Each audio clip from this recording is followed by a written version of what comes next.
بسم اللہ الرحمن الرحیم وَلَقَدْ نَصَرَكُمُ اللَّهُ بِبَدْرٍ وَأَنْتُمْ أَذِلَّةٌ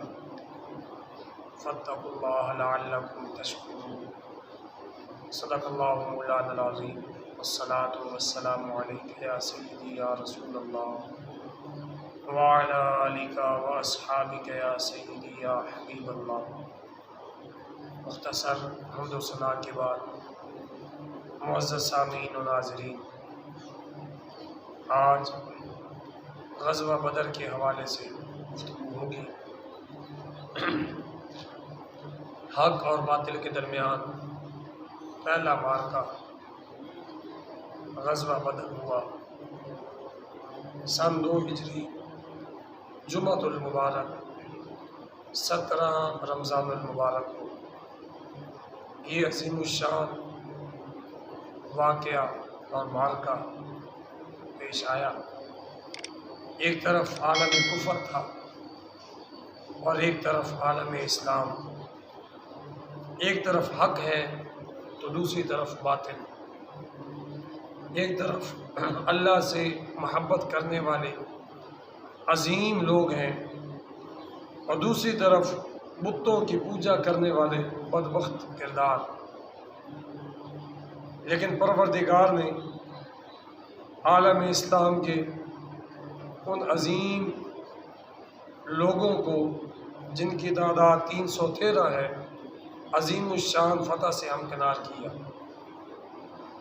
اور کفار جو اس وقت 1000 کی تعداد میں آئے تھے، جن کے پاس بہترین سواریاں اور جنگ کا سارا سامان تھا، لیکن پروردگار ان کو نشان عبرت بنانا چاہتا تھا، اور ان کفار کو مارنے کے لیے پروردگار نے آسمان سے فرشتے نازل کیے۔ قرآن مجید فرقان حمید کے 9ویں سپارے میں فرمایا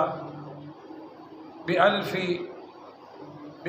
مِّنَ الْمَلَائِكَةِ مُرْدِفِينَ، 1000 فرشتے آئے، جبکہ چوتھے سپارے میں بِخَمْسَةِ آلَاف اور بِثَلَاثَةِ آلَاف، یعنی 3000 اور 5000 کا تذکرہ موجود ہے۔ الغرض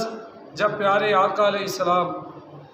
اور آپ کے جان نثار 313 صحابہ کرام مدینہ شریف سے نکلے، 180 کلومیٹر کا فاصلہ طے کیا اور میدان بدر میں پہنچے، تو پروردگار نے اپنی مدد بھی نازل فرمائی۔ غزوہ بدر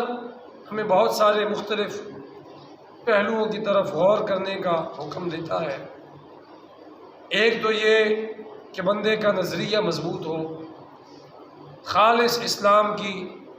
سربلندی کے لیے بندہ جد و جہد کرے، پروردگار کامیابی عطا فرماتا ہے۔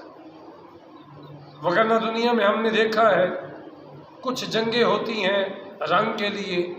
نسل کے لیے، زبان بولی کے لیے، کچھ جنگیں ہوتی ہیں کلچر کے لیے، اور کچھ ہوتی ہیں مادی وسائل کے لیے، لیکن یہ واحد غزوہ تھا جس کا مقصد صرف اسلام کی سربلندی تھی، خالص نظریہ، اس میں کوئی دوسری بات نہ تھی۔ اللہ حکم الحاکمین کی رضا کے لیے یہ صحابہ کرام پیارے آقا علیہ السلام کی معیت میں نکلے اور ایک لمبا سفر طے کیا، اور جب وہاں پہنچے تب اللہ نے اپنی مدد فرمائی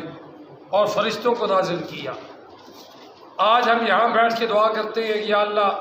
کشمیر کو آزادی نصیب فرما، قبلہ اول فلسطین کو آزادی نصیب فرما، دیگر مظلومین دنیا بھر کے جو مظلوم مسلمان ہیں ان کے حق میں ہم آواز بلند کرتے ہیں۔ لیکن اللہ حکم الحاکمین نے ہمیں یہ بھی بتا دیا غزوہ بدر کی روشنی میں کہ تمہارا کام ہے میدان عمل میں اترنا، وہاں اترو تو صحیح، پھر پروردگار سے مدد مانگو، تو پروردگار مدد بھی ضرور فرماتا ہے۔ حضرات محترم، گھر بیٹھے ہم کہتے رہے کہ فلاں تباہ ہو جائے، فلاں مغلوب ہو جائے، ہم غالب آ جائیں، اسلام سربلند ہو جائے،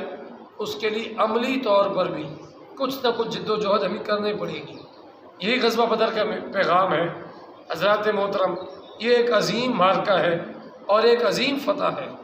اتنی بڑی فتح ہے کہ اس فتح نے عالم کفر کی کمر کو توڑ کے رکھ دیا، اور ایسا توڑا کہ آج تک عالم کفر اپنے پاؤں پہ دوبارہ کھڑا نہیں ہو سکا۔ ہمیشہ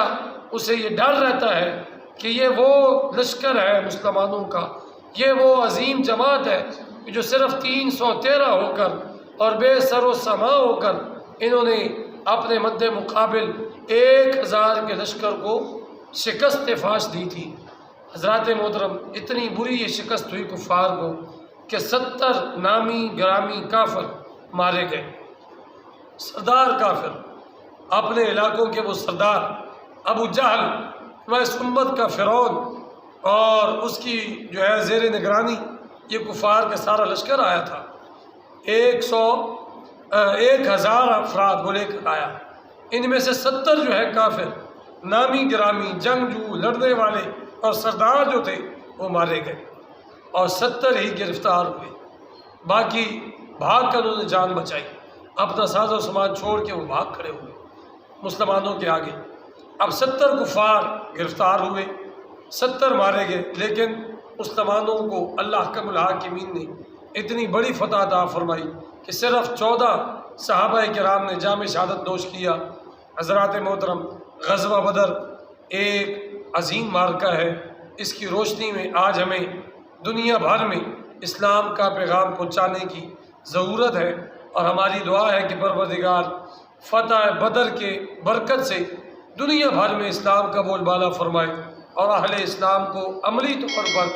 جہاد فی سبیل اللہ کے لیے کوشاں رہنے کی توفیق عطا فرمائے۔ وآخر دعوانا الحمدللہ رب العالمین۔